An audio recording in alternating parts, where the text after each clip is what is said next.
আকাশ ছোঁয়া দাম দ্রব্যমূল্যের, সাধারণ মানুষের হাতের নাগালের বাইরে পণ্য সামগ্রী।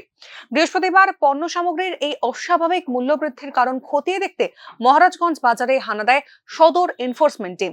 এদিন খাদ্য দপ্তর ও লিগ্যাল মেট্রোলজি দপ্তরের আধিকারিকরা বাজারের বিভিন্ন দোকান পরিক্রমা করেন এবং দোকানের কাগজপত্র ঠিকঠাক আছে কিনা তা খতিয়ে দেখেন। যেসব ব্যবসায়ীরা ঠিকঠাক কাগজপত্র দেখাতে পারেননি তাদের দোকানে তালা দেওয়া হয়েছে বলে জানিয়েছেন এক আধিকারিক। আজকে আমরা সদর এনফোর্সমেন্ট টিমের পক্ষ থেকে আমরা মার্কেট এনফোর্সমেন্টে এসেছি। আমরা বর্তমানে মহারাজগঞ্জ বাজারে আছি। এসে আমরা প্রথম থেকেই আমরা ফার্স্ট পার্টি যারা বিক্রি করছেন আলু পেঁয়াজ আমরা ওটা দেখছি। এর মধ্যে আমরা একটা দোকান পেয়েছি, রামু ভুইয়া। ওনার দোকানে প্রপার ওনার মেমো দেখাতে পারেননি যে যেটা কিনে এনেছেন।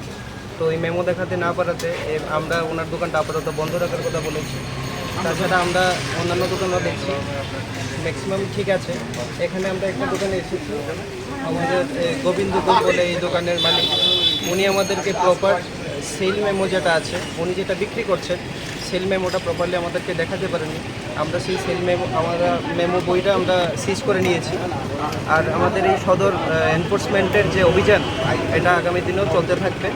এবং আজকে আমাদের মধ্যে উপস্থিত আছেন আমাদের এসডিসি কোর্ট সদরের আমাদের ইন্সপেক্টর আছেন, চিফ ইন্সপেক্টর আছেন আমাদের সাথে legal metrology, agri officer, food safety officer এবং সম্পূর্ণ এই টিম প্রতিনিয়তভাবেই সেল ট্যাক্সের অফিসার আমাদের মধ্যে আছে। আর এই টিম প্রতিনিয়তভাবেই বাজারে ইন্টারভেনশন করবে যাতে মূল্যটা ঠিকঠাকভাবে আমরা প্রতিরোধ করতে পারি। এদিনের এই অভিযানে সদর ডিসিএম সহ খাদ্য দপ্তরের আধিকারিকরা উপস্থিত ছিলেন। কালোবাজারি রোধ করতে আগামী দিনেও এই ধরনের অভিযান জারি থাকবে বলে জানিয়েছেন আধিকারিকরা। Bureau report, news now.